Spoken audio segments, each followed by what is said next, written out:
এই মুহূৰ্তত জনাব খুজিছোঁ 14 দিনৰ আৰক্ষীৰ জিম্মালৈ প্ৰেৰণ কৰা হৈছে 14 দিনৰ আৰক্ষীৰ জিম্মালৈ গতিকে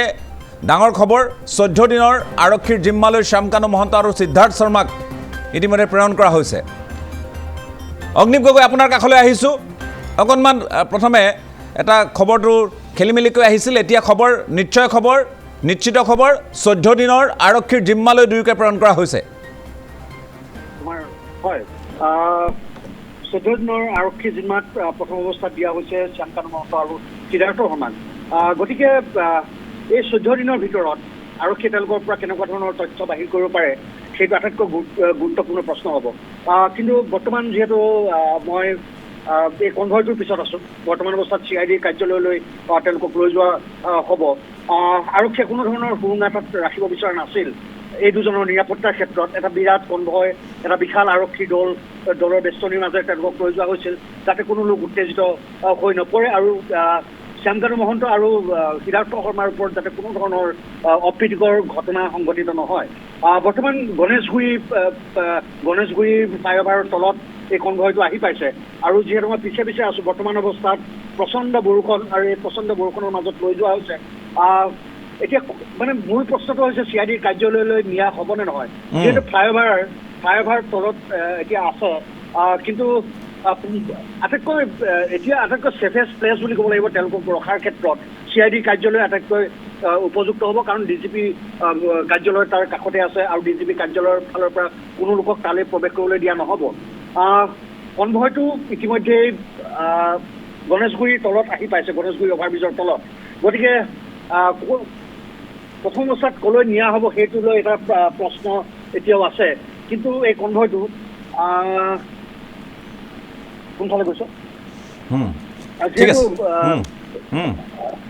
অগ্নিপ কৈ যাওক আপুনি গৈও আছে CID কাৰ্যালয়লৈ হয়তো লৈ যোৱা যাব কাৰণ ইতিমধ্যে গাড়ীখন ইউটাৰ্ণ কৰিছে আৰু GS ৰোডৰ ফালে গতি কৰিছে তেওঁলোকক এখন বুলেট প্ৰুফ বাহনত লৈ যোৱা হৈছে এখন বিশেষ বাহন যিখন বাহনত সাধাৰণতে আক্ৰমণ যদি সংঘটিত হয় তেওঁলোক যাতে সুৰক্ষিত অৱস্থাত থাকিব পাৰে চাৰিওফালে কেৱল আৰক্ষী বেষ্টনী দিয়া হৈছে গণেশগুৰিটো বৃহৎ পৰিমাণৰ আৰক্ষীৰ দল মোতায়েন কৰা হৈছে আৰু সমগ্ৰ GS ৰোডত যিহেতু কনভয়টো লৈ যোৱা হৈছে কোনো পথচাৰী যাতে দাঁতিত থাকিব নোৱাৰে তেনেকুৱা ধৰণৰ এটা কোৱা হৈছে পথত থাকিব নোৱাৰে তাৰ প্ৰতি বিশেষ লক্ষ্য ৰাখিছে আৰু বৰ্তমান 14 দিনৰ আৰক্ষীৰ জিম্মাত যিহেতু দিয়া হৈছে শ্যামকানু মহন্ত আৰু সিদ্ধাৰ্থ শৰ্মাক গতিকে এইকেইটা দিনৰ ভিতৰত তেওঁলোকৰ বিৰুদ্ধে তেওঁলোকক কেনেধৰণে জেৰা কৰে সেই সময়ত জুবিন গাৰ্গৰ মৃত্যুৰ দিনা কি হৈছিল কেনেকৈ হৈছিল এই গোটেই কথাখিনি যাতে পোহৰলৈ আহিব পাৰে সেইটো আটাইতকৈ ডাঙৰ কথা আৰু এই মুহূৰ্তত মই এটা কথা কওঁ যে তেওঁলোকৰ গ্ৰেপ্তাৰ অসমবাসীয়ে জানিব বিচাৰিছিল বাৰে বাৰে এটা কথা যে তেওঁলোকৰ গ্ৰেপ্তাৰ কেতিয়া হ'ব আৰু এই কথা নিশ্চিত কৰি ইতিমধ্যে অসম আৰক্ষীয়ে তেওঁলোকৰ দুইজনকে গ্ৰেপ্তাৰ কৰিছে আৰু তেওঁলোকে যিহেতু আৰক্ষীৰ হাতত তেওঁলোকে ধৰা দিয়া নাছিল তেওঁলোকে আত্মসমৰ্পণ কিন্তু এটা কথা এই মুহূৰ্তত ক'ব পাৰি তেওঁলোকে ধৰা দিবলৈ বাধ্য হৈছে আৰক্ষীৰ হাতত কাৰণ তেওঁলোকৰ বেলেগ অৱকাশ একো নাছিল তেওঁলোকে অসমলৈ ঘূৰি আহিবই লাগিব আৰু তেওঁলোকক চাৰিওফালে আৰক্ষীয়ে তেওঁলোকক কৰায়ত্ব কৰিবৰ কাৰণে তেওঁলোকে চেষ্টা অব্যাহত ৰাখিছিল আপুনি সময় লওক ক'লৈ যায় আপুনি জনাব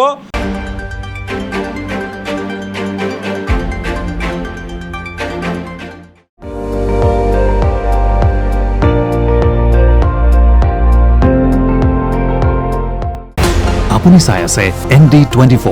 সৰ্বশ্ৰেষ্ঠ নহয় সৰ্বোত্তমৰ দৌৰ